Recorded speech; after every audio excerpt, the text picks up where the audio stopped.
E aí galera massa, beleza? Meu nome é João Lopes, sou professor de História aqui do canal Oxi Humanas e a aula de hoje sim é sobre História do Brasil, tá bom? A nossa aula especificamente vai girar em torno do período aurífero, ali contextualizado no finalzinho do século XVII e início do século XVIII.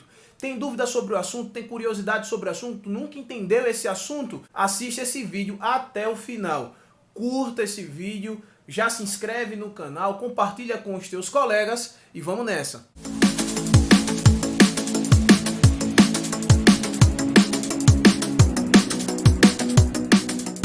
Estamos falando do finalzinho do século XVII, início do século XVIII, na região em que hoje nós chamamos de Brasil.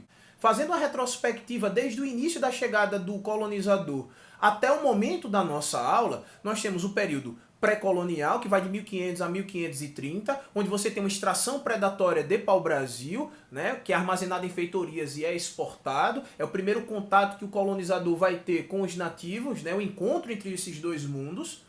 Tá? Inicia-se então a fase chamada de período colonial, é discutível esse termo colonial, tá? Mas a gente vai ter um vídeo específico para poder tratar disso, onde você vai ter a organização do empreendimento açucareiro no Nordeste do Brasil, né? O Nordeste hoje chamado de Nordeste brasileiro. Esse empreendimento açucareiro mais concentrado na capitania de Pernambuco e na capitania da Bahia. Precisamos levar em consideração que nesse primeiro momento do Brasil colonial, o Brasil era dividido administrativamente em capitanias hereditárias. Em 1580 inicia um período chamado de União Ibérica, outro tópico que também vai receber um vídeo específico aqui no canal, por isso já se inscreve para poder acompanhar as novidades que vem por aí. E durante esse período da União Ibérica, o Brasil, o Nordeste brasileiro, vai ser invadido pelos holandeses, caracterizando então um período que no livro didático é chamado de Brasil holandês. Durante esse período da União Ibérica, onde você tem os dois maiores impérios, né, e signatários do Tratado de Tordesilhas, que dividia o mundo entre Portugal e Espanha, o Tratado de Tordesilhas vai simplesmente perder a razão de existir. Portugal e Espanha então estavam unidos, logo o Tratado de Tordesilhas ele é praticamente suspenso. De certa maneira que isso vai contribuir muito para as entradas e as bandeiras. As entradas são expedições que vão adentrar no território brasileiro financiadas pela coroa portuguesa, são expedições oficiais, e você tem as bandeiras que são expedições patrocinadas por particulares.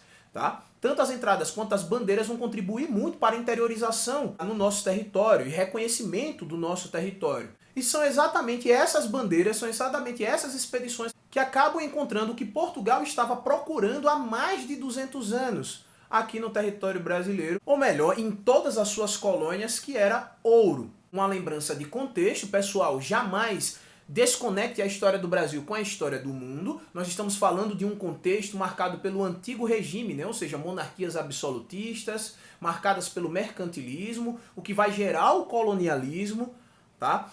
Esse mercantilismo tem como característica o metalismo. O mercantilismo, também chamado de fase pré-capitalista ou simplesmente de capitalismo mercantil. É o momento da história mundial onde a gente vai perceber que tudo vai começar a girar em torno do capital e da produção de riqueza, produção e reprodução dessa riqueza. O que os grandes impérios coloniais queriam com as grandes navegações, ou que no livro didático também é chamado de expansão marítima comercial, era achar ouro e prata, metais amoedáveis, já que a economia girava em torno de moedas, tá? Ou qualquer coisa que você conseguisse trocar por moedas, ou conseguisse trocar por metal precioso. Então, no finalzinho do século XVII e no início do século XVIII, os portugueses acham aqui na região do atual Minas Gerais o que eles tanto procuravam, o que eles tanto ambicionavam.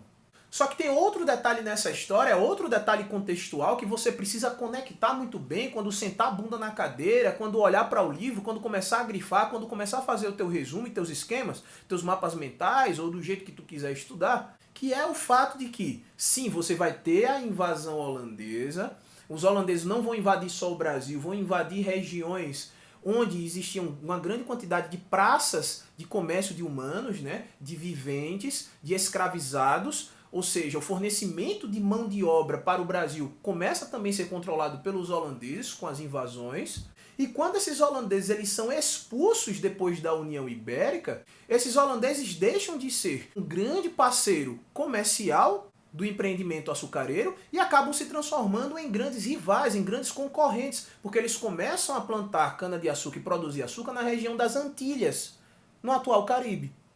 Então Portugal, depois da União Ibérica e depois da expulsão dos holandeses, estava aos frangalhos, era um império em crise, um império extremamente prejudicado. E o ouro foi exatamente a salvação, o ouro foi exatamente aquilo que fez com que o Império Português pudesse suspirar, pudesse respirar economicamente mais uma vez. E tem dois pontos desse contexto que são muito importantes e você não pode esquecer de jeito nenhum. O primeiro é que o século XVIII, que é o século onde vai se desenvolver o período aurífero, que vai se desenvolver o ciclo do ouro, é o período que também é chamado de século das luzes. É o século do movimento iluminista, que se fala de liberdade, se fala de igualdade, se fala de fraternidade, se fala da divisão entre Estado e governo, das liberdades individuais, da liberdade de expressão, defesa da propriedade privada, defesa da ciência, diminuição da influência da Igreja Católica. Então o século XVIII é um século que vai ser contaminado pelo movimento iluminista, um movimento que se fala de liberdade, e vai ser o período em que no Brasil você vai ter um maior arroxo fiscal, uma maior pressão fiscal, ou seja,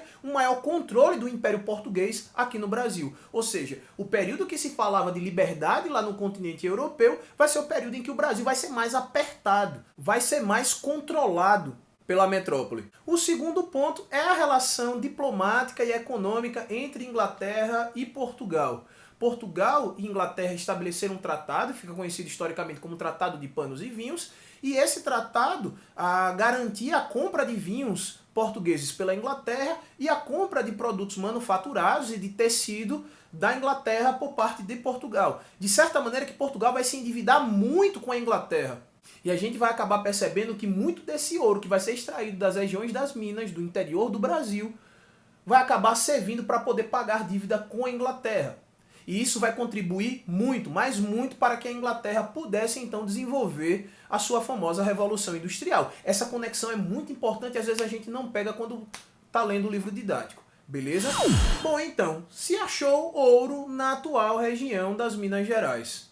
O que a gente vai ter é um grande fluxo migratório, uma grande corrida do ouro. Você tem gente do litoral indo para o interior, você tem gente de Portugal indo para o interior. Ou seja, começa a existir uma massa migratória incrível para a região do interior do país. Agora imagine você chegar em uma região, floresta, tá, densa, você acaba achando uma pedra de ouro do tamanho de uma cadeira. Enorme assim. Você pega essa pedra de ouro, né, na pontinha dos pés, faz uma focinha e pá, bota nas tuas costas. Tu tá com uma pedra de ouro enorme nas tuas costas. E daí? Você tá com uma grande quantidade de ouro no meio do nada. Na região das Minas Gerais você tem uma grande quantidade de ouro e nada mais. E é aí onde eles vão perceber que ouro não se come. Esse grande fluxo migratório que vai surgindo e que vai chegando até essa região das Minas Gerais vai gerar uma grande fome. Você começa a ter uma grande aglomeração de pessoas nas regiões onde se tinha ouro, lembrando que o ouro que era extraído naquela região a primeiro momento é um ouro de aluvião, né, que está no chão dos rios, onde os caras utilizam aquele instrumento que agora eu não lembro o nome, para poder peneirar, aquele negócio todo para poder retirar as pepitas, né, os cascalhos de ouro. Você tem ouro e nada mais. Com o tempo é que você começa a ter o surgimento de pessoas que começam a fazer roça, né, os roceiros, que começam a criar galinha, começam a criar boi, que começam a plantar mandioca, pessoas que começam a viver de pequenos comércios, de atividades subsidiárias à atividade mineradora. E é aí que a gente começa a perceber que aquela região ela vai tomar contornos econômicos e sociais diferentes daquela sociedade açucareira, do empreendimento açucareiro, que vai se desenvolver no Nordeste do Brasil. Outra coisa que vai acontecer é que o litoral era produtor e exportador.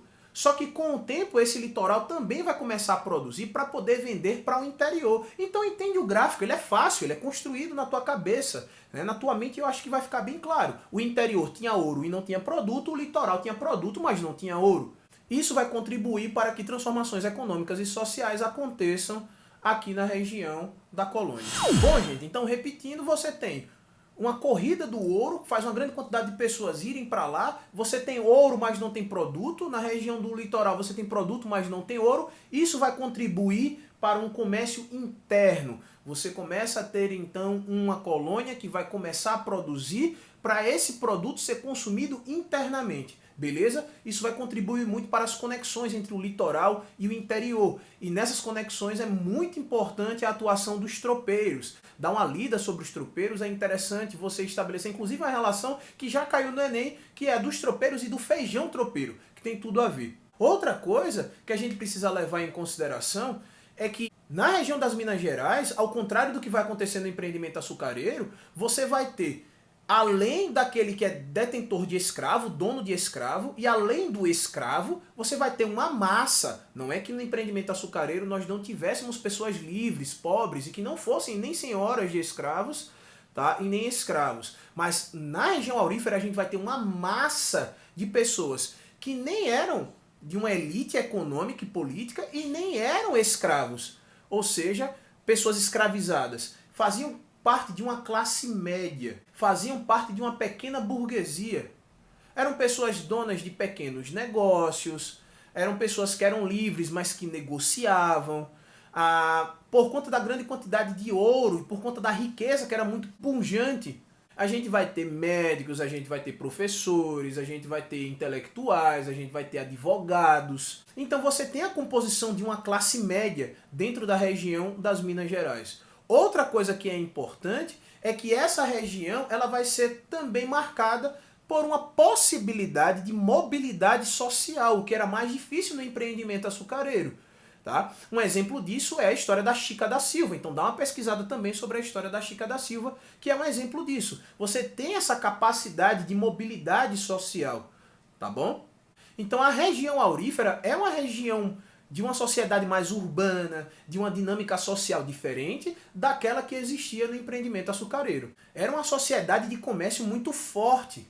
Nós vamos ter então uma mudança do eixo econômico da região do Nordeste para o Sudeste. Não é que a cana vai entrar em falência, mas o Sudeste vai receber uma atenção maior, o que vai contribuir para que a capital deixe de ser Salvador e passe a ser o Rio de Janeiro. Nós temos a mudança da capital, para poder a coroa ter um maior controle sobre o escoamento do ouro. Então a gente vai perceber o surgimento de uma sociedade com características peculiares no interior do Brasil.